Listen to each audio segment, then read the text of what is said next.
the third day of International Conference on Recent Advancements in Medical Diagnostic organized by the Department of Geology and Botany, Atmaram Sanatan Dhan College, under the aegis of the Internal Quality Assurance Cell and the Department of Biotechnology. Hello everyone, this is Shruti Jha from Beyond Me Society, and here I am to introduce guest of honor. Everyone please give a heartwarming welcome to Dr. Sanjay Singh. Dr. Sanjay Singh is a senior scientist at Biopathogenics, USA, with over 15 years of extensive experience in molecular biology, bioinformatics, and microbiological analysis. He holds a PhD from Bose Institute, India, and has developed expertise in high throughput data analysis, grant writing, and scientific research management. Dr. Singh has successfully led numerous research projects, contributing to the advancement of scientific knowledge in both academic and industrial settings. His professional journey includes working at the University of Kentucky, where he held multiple positions, including scientist, second and first, and research analyst. In addition to his research contribution, Dr. Singh has mentored graduate students, postdoctoral researchers, and visiting scholars, providing guidance and fostering growth in scientific careers. His proficiency in bioinformatics and data management, combined with his molecular biology expertise, has made him a valuable asset in collaborating research settings. Dr. Singh has authored and co-authored several impactful publications in prestigious journals such as Plant Physiology, Journal of Experimental Botany, Current Plant Biology, and Plant Cell and Environment. His research often explores plant specialized metabolism, mitogen activated protein kinase pathways, and other critical areas in plant biology. Dr. Singh's interdisciplinary approach and passion for advancing scientific knowledge continue to drive his work, shaping the future of molecular biology and bioinformatics. Currently based in Lexington, Kentucky, Dr. Singh is actively involved in pushing the boundaries of plant biology research with a focus on innovative solutions for global challenges in agriculture and biotechnology. His professional blog, Lexi, serves as a platform for sharing insights and research developments with the broader scientific community. Dr. Sanjay Singh has built a distinguished career in molecular biology and bioinformatics marked by a blend of academic rigor and industrial application. Over the span of his career, he has made significant contribution to understanding the molecular mechanisms in plants, particularly in the realm of specialized metabolism, which is crucial for plant development and stress responses. Now, with the immense pride, I would like to hand it over to Dr. Sanjay Singh. Everyone, please give a heartwarming welcome.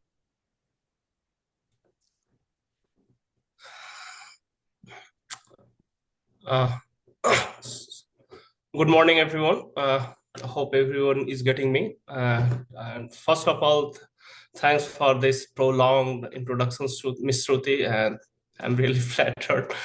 And thanks for the invitation. I'm not very used to with this format of the presentation, so if I make some mistake, please pardon me. And so we are witnessing a transformative era in the healthcare where the artificial intelligence, the big data, and advanced diagnostic are not just shaping the future, but they are redefining the present. And from early disease detection to the personalized medicine, the technology is bridging the gap between innovation and the real-world patient outcomes. So today we will explore how these advancements are not only revolutionizing the diagnostics, but also driving the new business opportunity in the healthcare industries. I will try to make this presentation as interactive as possible. So if you have a question, you can ask anytime during the presentations. And if I ask questions, just please participate in those questions. So let's dive in. So I hope most of you know this gentleman in this picture, both in the left and right, the same gentleman. So in 1994, the National Geographic come with an idea to publish an issue on the information revolution. So they wanted to show that how that the storage in storing the information in a particular device is revolutionizing every day. So they took 330,000 sheets of the single space 8 by 10 piece of papers, they stack to each other, and then they give the compact disc in the hand of Mr. Bill Gates, and to show just that how much information in those papers can just come in the single disk. If you look at the right pictures, of course, it is digitally altered. And whoever have created this picture is trying to show that how much information in how many cities can go into the single chips, single memory card. When I was doing PhD, the first I remember the first flash drive was 500 MB, and I'm sure that those are out of market. The floppy disk, CD disk is not coming in any personal computer anymore.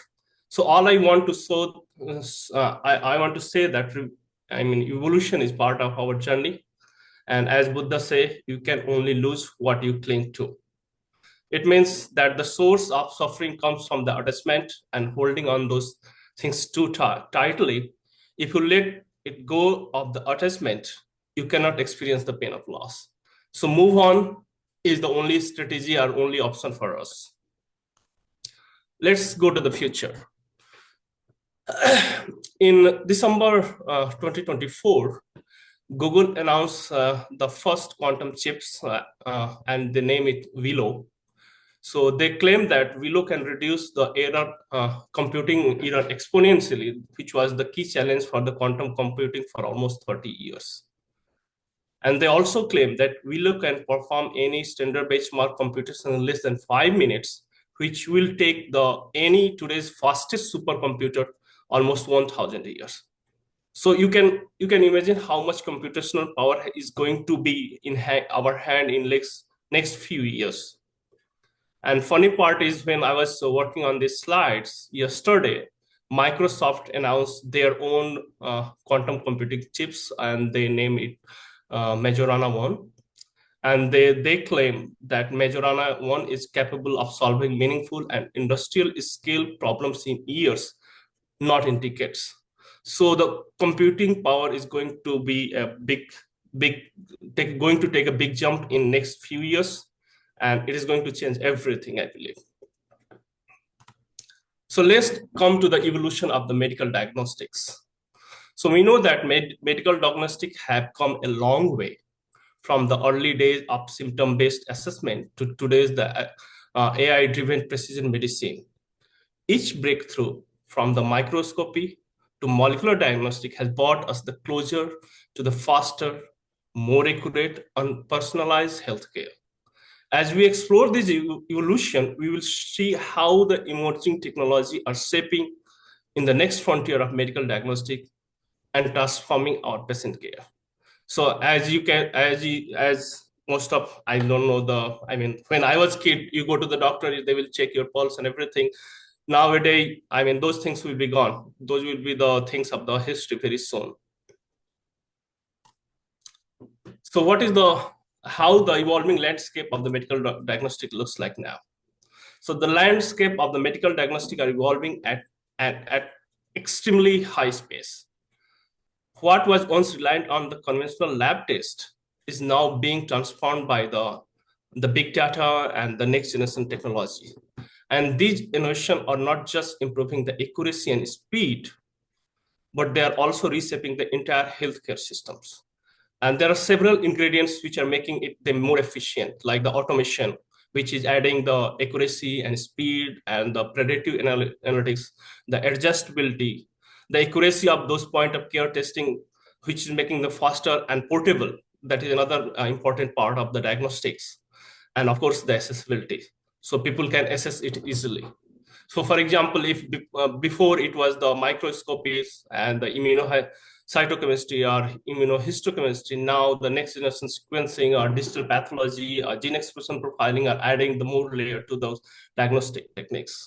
Before, if it was the slides or cytological samples, now the lipid biopsy or organoids or cell culture are adding better layer for the diagnostics. So what are the key drivers for the innovation in the medical diagnostic right now? So like any kind of innovation, the innovation in the medical diagnostic is not happening by chance. It is driven by a powerful convergence of technology and demand. So if demand for early and accurate disease detection or global healthcare burdens is increasing day by day, then technological advancement in the genomics or imaging are trying to cope up with those demands. And finally, there are regulatory and marketing dynamics to control the whole process. So if there are more demand for the medical diagnostic, there are more innovation which go to the development and then come to the market, the big player, big tech companies, or the regulators, which make sure that everything is going in the fine way as it is expected. So let's go to the real life example. All of us know the cancer. Cancer is one of the biggest medical challenge we face today, and which is characterized by the abnormal uncontrolled different parts of the body. Cancer is extremely complex with the genetic variation and ability to adopt or evolve with the time. This means we need and we must continuously pursue for the innovative approach to the developing new kind of diagnostic or new kind of cancer drugs. As you can see in this bar graph, the lung cancer has the highest death rate, followed by the colorectal and stomach and breast cancer. There are reports that they said that high death rate from lung cancer is primarily from the smoking. But if you are in Delhi, you don't need to even smoke. I mean, the smoke is all around your, air. So even if you don't smoke, the secondary smoking is going to kill you anyway from the cancer, of course. So let's talk about how the share of the population with cancer and the median age of the detection. Again, we will talk about the India as a reference here. We know that our immune system also weakens with the age, which makes it harder to identify and eliminate the abnormal cell before they can multiply and spread. We also know that we can accumulate more exposure to risk factors such as the smoking or radiation or some kind of chemicals, insecticides, or pesticides, which can damage our cells. And in some organs or some parts, it is rare for cancer to develop without the effect of risk factors. And the risk factors may only affect the people in some age groups, such as the human papillomavirus, which is spread through the sexual contact or something like that. So for example, in India, as per the 2021 data, the median age of the cancer detection is 27 years. And total 0.3% of the population is suffering from the cancer. So 0.3% may sound very small right now, but if you go to the number, it is huge number. If you count that there are 1.4 billion people are living in India. And 20 or 30 years ago, the cancer, patient was so rare. It was, especially I born in a village, it was impossible to find one person who has the cancer. And now it is so widespread that every big city has one cancer specialty hospitals. So this is going to be a very big challenge for the India. So what is the effect what is the impact if we can detect the cancer early, and how the quality of a life and patient outcome will affected by this early detection? So there is an old saying that time is money, but in medical field, time is the life. So early you detect a disease, early you diagnose a disease, and the early you go for the cure. So early cancer detection is more than just a medical breakthrough. It is a lifeline. And detecting cancer at its earlier stage not only improve the survival rates, but also enhance the quality of life by enabling the invasive treatment, less invasive treatments, or better patient outcomes. So as per 2022 data, there are 90 million cancer patients throughout the worldwide, and 9 million people die every year. And there are some reports which have shown that in lung cancer, if you detect cancer early, so the survival rate go from the 24 to 61%. Same for the pancreatic cancer, it go from the 9 to 39%. Or for the stomach cancer, it goes to 32 to 70%. So here, as you can see from these data, that early detection or efficient and accurate detection is very important for the survival rate. And this is true for every disease, whether it is cancer or any other disease actually. So what is the AI, which is we are talking so much nowadays, and everybody is and everything is seems like related to the AI. So actually, AI has evolved from a theoretical concept to a transformative force across the industries, including the healthcare. And we mostly we started to talk about the AI after introduction of the Chat GPT.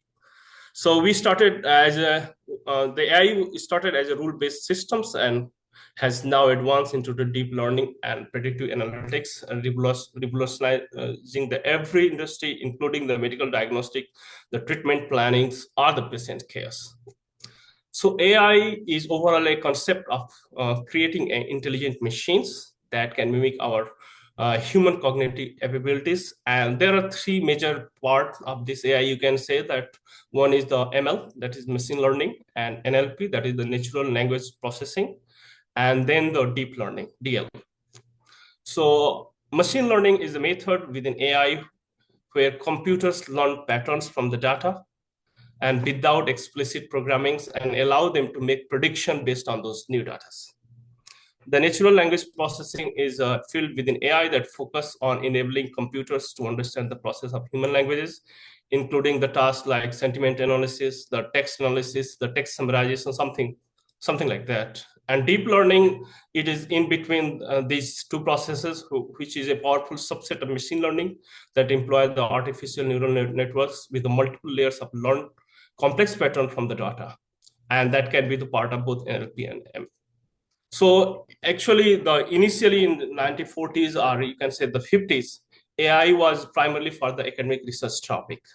And then in 1956, John McCarthy introduced the word artificial intelligence. During 60s and 70s, it was still in the mostly for the research purposes.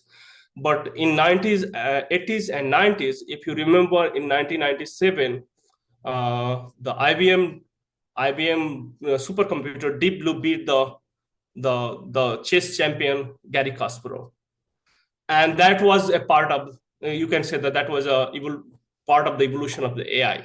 So initially, if you remember, all those matches were either draw or somehow Gary managed to win, but the Deep Blue they learned all the moves of the Gary and finally they beat in 1997.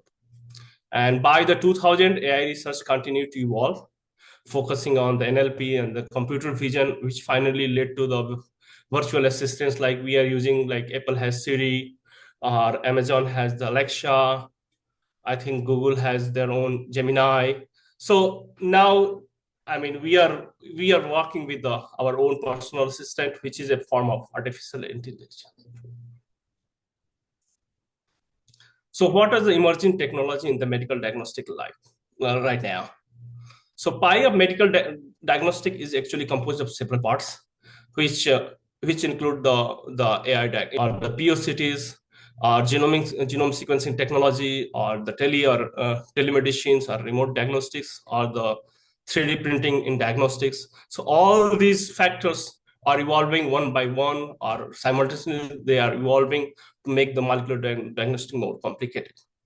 And throughout this process, we are repurposing the old technology. For example, the CRISPR.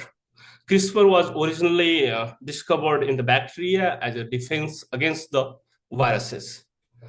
And now it is a game changer for the diagnostics. Like, for example, the Serolox, which is a CRISPR-based diagnostics, can detect the infectious disease like the Zika virus or the COVID virus. If you take the example of the POCT or point of care testings, so there are already some like Abbotts has their own POCT ID now, they call it, and that can detect the COVID-19 virus in less than 30 minutes. So just for example, if you know, I mean, just for fun facts, everyone, do you guys know what is the first POCT you have ever seen at your home?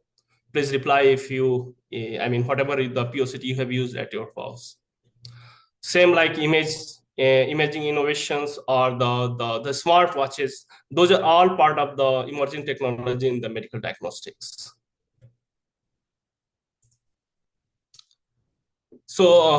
I think most of you may know the Elon Musk, and in October 2024, he tweeted that and promoted the people to submit their X-ray and PET and MRI to the GORC, which is like Chat GPT of the Elon Musk.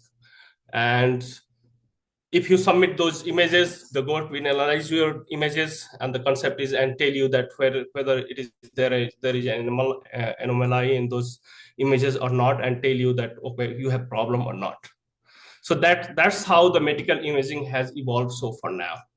So medical imaging has long been the cornerstone of any kind of medical diagnostics, be in the bone or X-ray or PET or MRI, everything, and which enables the clinician to visualize and understanding the disease in a way that were once, that was impossible. Like you have X-ray and you submit to some online software and it will analyze your pictures and tell you, okay, you have the fracture or what could be the other possibilities for you. So this was, just few years ago, it was impossible to imagine. So medical diagnostic without imaging is like you have a smartphone, but you don't have the front-facing selfie camera. So something like that. So I mean, even if you can say that forget about selfie camera, smartphone without the camera. So it is not useful. Let me put it this way. And already the FDA has approved the Zebra Medical Vision's AI for the chest X-ray, which take your picture and alert the medical professionals to urgent finding that require immediate attention after analyzing those X-ray results. AI has already entered into the pathology and histology, and lots of big names like the Roche or Thermo Fisher are also already have their own version of the pathological or histological softwares, which are AI based, and they are analyzing your samples and then putting the results.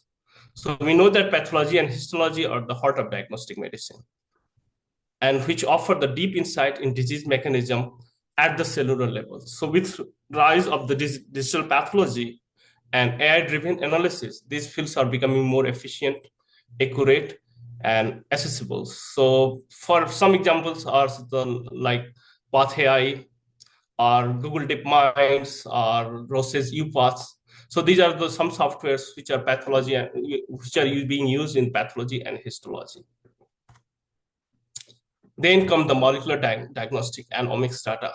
So you have already seen, so many slides that how the sequencing is so cheap that people are sequencing the same genome multiple times. So, every year the database, sequencing database size is going bigger and bigger, maybe doubling every year, I don't know. So, I want to say that the sequencing and omics data is adding another layer, and which providing so you can model your AI based on those sequencing data for the better prediction of the diseases. So molecular diagnostic, which is fueled by the omics data, which can be genomics or proteomics, whatever it is revolutionizing the treatment for disease at the genetic and the molecular level. So we know that from the genomics to the proteomics, this technology providing a comprehensive understanding that how disease is happening, what is the patient biology, and what could be the, some personalized cure or personalized medicine for that particular patient. And then come the big data. So everywhere nowadays, since internet is very cheap, well accessible everywhere, and we know that how the data is playing the big role in our life. So for example, if you apply for a credit card or some loan in the morning to a bank or any agency, and by the evening you are getting 10 calls from the different banks or different agencies that they are ready to give you loan or give you the credit card. So that is how the data is, getting accumulated and being shared to different. So everywhere data, be it the weather or healthcare or any kind of industries, your houses, everywhere is harder. Everywhere we are sitting on the big data. So we know that big data plays a crucial role in the diagnostic also, which enable the analysis of vast amount of the medical data to identify the pattern and correlation that might be missed by the traditional methods, and which leads to the improved diagnostics. So more data, there is high chances of the accuracy. And that's why there are high chances of the early disease detection and the personalized treatment plan for the patients. So everywhere, because of the more data, we are getting the more well-trained AI models for that particular disease, and that is helping us for the future. And then come the real-time diagnostics and AI-enabled decision supports. So if you are old like me, in the left, you know this magnetic bracelet. And when I was a kid, it was very common to see my grandparents or everyone of his age who has the blood pressure problem. Although there is no scientific report, I have not found any that it helps, but there was a belief that it can control the blood pressure for the men and women. Now it is obsolete and it is replaced by the smartwatches like Apple Watch or Fitbit or something like that. And those sensors, those watches are so sensitive, they can actually predict, or they can tell you that you have the sleep disorder or not. You have the, I mean, some arterial fibrillation or not, something like that. So they will measure your blood pressure, they will measure your sleep order. Even I'm not sure about, because I don't have the Apple Watch, I have the Fitbit, and Fitbit has a very good sensor which can predict the period in the women's. So now they're so sure that if you put down for a longer period, their program just tell you exactly that when your period will start.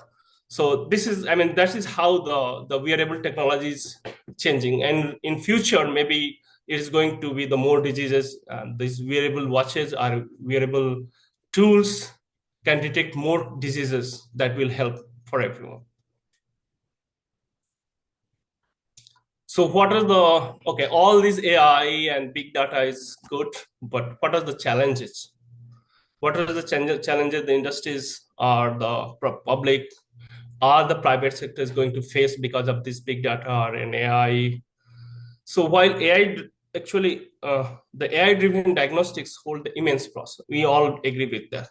But their integration into the healthcare industry presents several challenges. So it can be the data quality or bias. So when you make for example, you make a AI model for a limited group of people, be in their race or be in their geographical locations, it will always have the bias. That is a major challenge for any models. So it also, there is a problem with the data privacy concerns or the regulator hurdles. So they will make sure that your privacy is not breached, your data is high quality. So these are the major problems. So I think eventually they will evolve and they will come into the common ground where things will be more, conscious that, okay, this is good or this is bad. So major problems are insufficient data volumes, or the regulatory hurdles, or ethnic concerns. So whatever the current medical structures we have, this will be a bit difficult and challenging for the AI industries. What is the now market trend and what is the investment landscape right now? So as for the new, I was reading some reports. So AI in diagnostic market is around 1.85 billion, and there is forecast that it will go by 2034. It is going to be almost 14 billion. So this is quite an increase. So we know that this is a very rapidly evolving industry right now. And as the new technology emerges, the market trend are shifting and the investments are following suits. The big tech companies like Google, Microsoft, Amazon, Roche, Siemens, all of them are already in this field. So like Microsoft has the collaboration with the Noyens. Amazon is already investing in the AI-driven healthcare startups. Roche has already acquired the Flatiron Health, which is an AI-based oncology company. So the big players are already in the field. So of course they will change the pathway.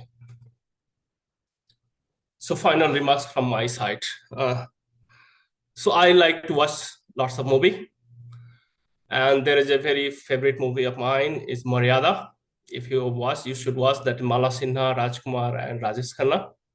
And there is particular dialogue I really like in that movie where the lead person say that every poor people hate the rich people, but every poor people want to be rich people. So the same, everyone of us likes to use the technology, but we are also scared of the technology. Every time, like my grandfather was used to tell me that how people were protesting against the TB when the first introduced in India. My father was used to tell me that how the people were against the computer when they first introduced.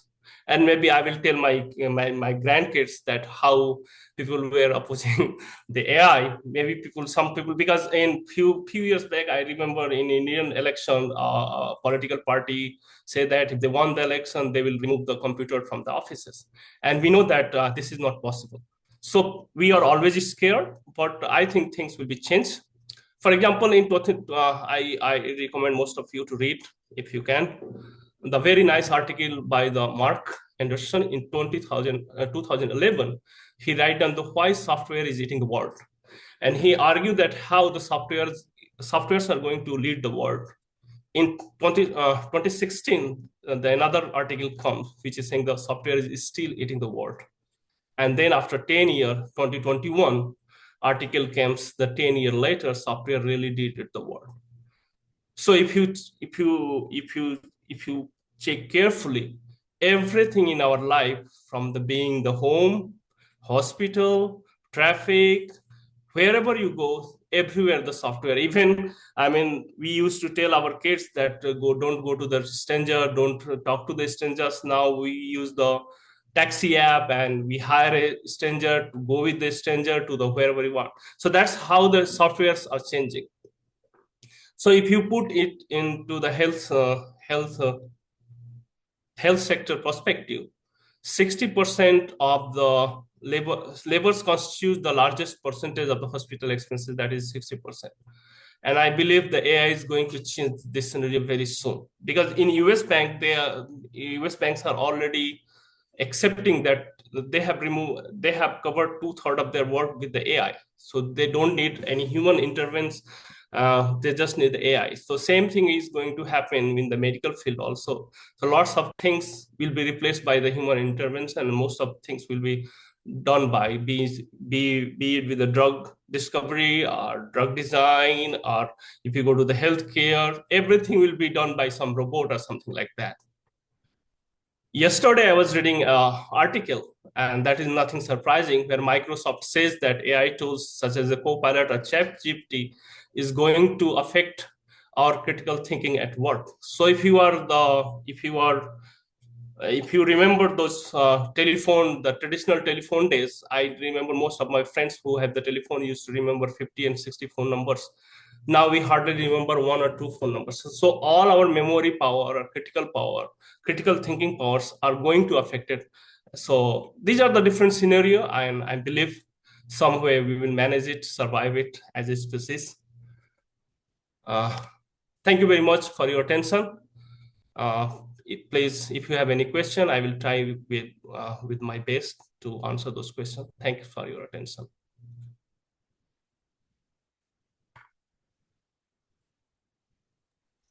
Thank you so much, sir, for such an informative lecture. It was a new field for many of us, and thank you for introducing interdisciplinary field. Now we all have learned how software is eating the world, and I'm sure many of the young minds like us would be venturing in this field in future. So, participants, if you have any questions regarding this, please ask. Dr. Sanjay, it was a very nice lecture, very nice Thank you, ma'am. Thank and you very very much. informative indeed. I have just one query. It is, related to a little negative impact what AI is putting on us. Like it is said that, like when we are searching something on Google, immediately after that it starts showing something related to, like they are tracking us. So what about our personal data? If we use AI to track our diseases, won't they be used by AI publicly? Like people can directly access our data and use it for research purposes and for any other thing. So, ma'am, let me put it this way. Whatever we say that privacy, this and that, the thing is, as soon as you connect your device to the internet, you are basically agreeing to share everything with those tech companies. So, for example, if you install an app on your smartphone and you open this app, immediately they will ask to track your position, right? The same thing, all these AI models are based on the publicly available data. So whatever the chat GPT, or if you say the Google search, the advanced version of Google search is the chat GPT. So they are based on all the publicly available data. So you are true. So as soon as you share your information, they will put that in their database, and their next version that come, so they will remodel everything. That's why the people like who are the writers or the painters, so nowadays just you go to the chat GPT and it will generate a painting for you. So it is coming from somewhere, the painter who has worked so hard. So there are some ethical issue, of course, because I mean, somebody has worked, somebody has devoted their life to paint something, and suddenly, I mean, somebody is stealing their work without any giving the credentials. So you are right, there is a so that's why I was telling that there are some issue that where people, I mean, there will be issue that for regulators, that which part should be covered, which part should not be covered. Thank you so much. Thank you very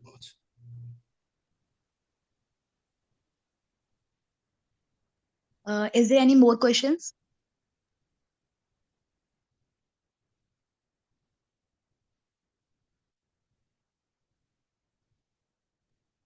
Participants, you may raise your hand if you want to ask any question. Yeah, somebody has written something. Acha, okay.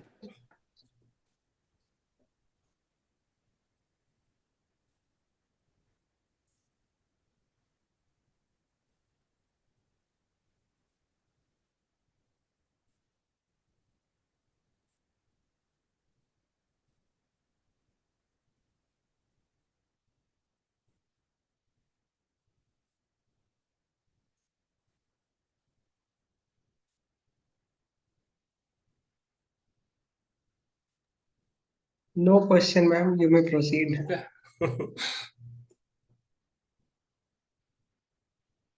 Actually, he explained the things in a very simplified way.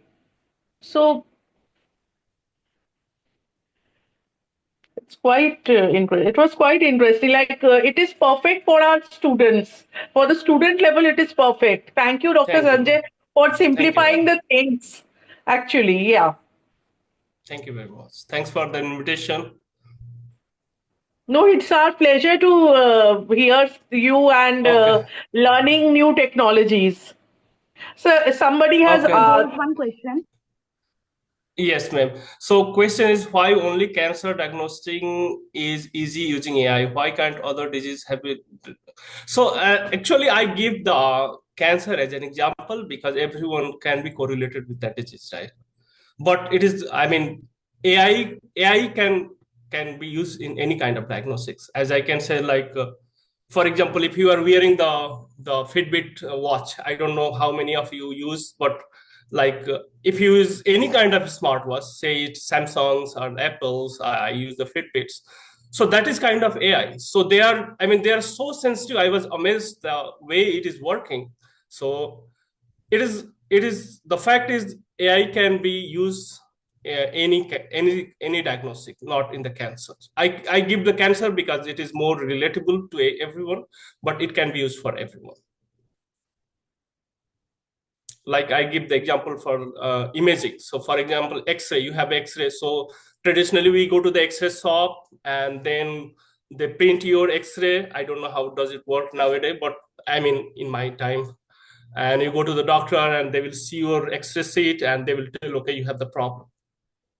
So now that the machines are here, even you don't need any doctor. So if you just X-ray it and the AI will detect any anomaly and then tell the doctor, okay, they have the patient, this patient number has this problem, and the patient will prescribe for you. Thank you.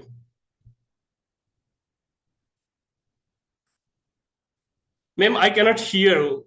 Can you unmute somebody to Miss Anita Singh?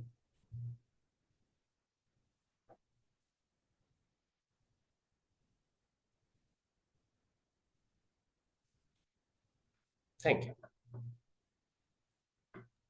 Anita ma'am, you may ask your question. You can unmute yourself. Yeah. I was telling, I think he has left or what? No, ma'am, I'm getting you. Okay. I was asking, isn't it a bit scary that AI is going to replace us or what? Ma'am, that's what I give you example. Like I know that there was a time when people said that TV is not good for India. When computer came, I remember that. Yes. I mean, I was kid at that time, but my parents, my grandfather, there was a huge protest around the whole India that computer is going to replace her.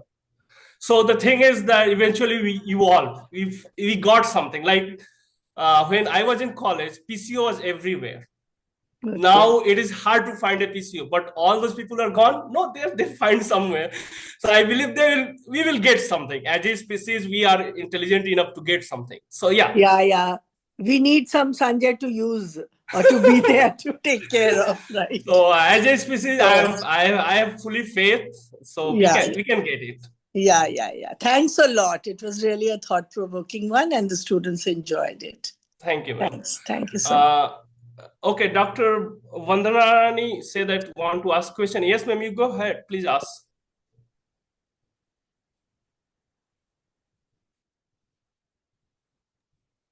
Hello, am I audible? Yes, ma'am. Thank you so much, sir, for your wonderful, insightful lecture. And my concern is that AI system is definitely is a supplement to the whatever the existing medical diagnostic system we have, but still we have one issue that how we can interpret it like how fairness is that and how fair with the diagnostic, like if something new is coming, because AI is created by us only, and whatever data we are feeding, that's a pre-existing data. Yes, ma'am. And medical field, you know that every time some new variants, new things are coming up. So those AI won't have that sort of data in that time. You don't think we will have like now when human person is instantly or proactively acting on when new things are coming than the AI system. And how you are saying the AI system will justify when the new things will come. Probability is always not working in this medical diagnostic system as I am understanding. So hope you will able to justify my questions, and hope you are understanding my question, what I exactly want to ask. Yes, ma'am. Yeah. Okay. So so whatever the AI model right now, or whatever the computer software is, it is based on the previous data, right? Exactly. And then come that, okay, based on this one, we predict that this can happen. That is the future data that may and may not happen. Yeah. So when we see the doctor also say the same things. For example, if you have some problem, for example, so doctor know that, okay, this kind of, if your body has this kind of chemical, like you have your blood pressure, you have your low blood sugar level, so this is the possibilities. So as you say that, the AI is modeled on the previous data, and everything is evolving, but AI is also evolving. Like I think October 2024, the ChatGPT launched their first version, right? And now they have already launched 3 or 4 different versions. So the same way, if disease is evolving, those models are also evolving. So not the real time, but they are evolving with us. So for example, I give you the example of the Deep Blue that IBM's supercomputer. So when the Gary Kasparov was my really favorite chess player, and when they started to play the chess game, and Gary was always dominating the computer. Yeah. So for the first match, second match, and eventually the software engineer started to evolve that computer, and finally that dominated the Gary.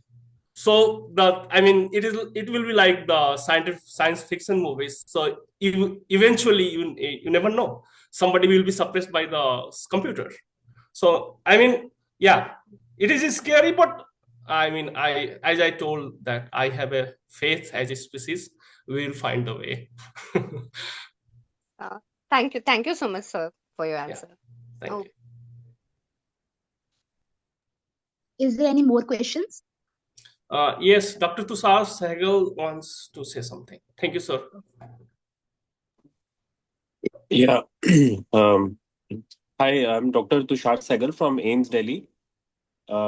Thank you, Dr. Sanjay. It was a wonderful lecture. I have a question with regards to the AI and deep learning. So basically, there are a lot of software models in which deep learning and AI can be done. So like KNN, random forest, logistic regressions. So according to you, which one is the best? Because it's a difficult task to choose from them. So Sir, sorry, please go ahead. Please go ahead. yeah, that was it. So basically, I'm not the right person to ask this question. I'm the front user. I'm not the back end user. So whatever the tools are available, I use them, but I don't know actually exactly like which one is the best, which model is best. So I'm the front user. So I think the best one, the people who are modeling those AI, database, they can answer you right way to this question actually.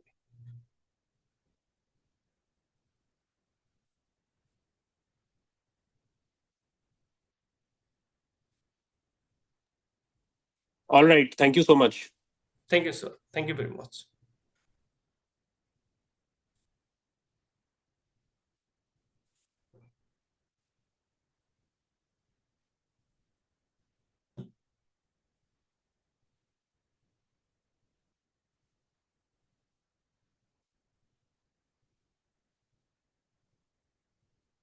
Participants, is there any more question?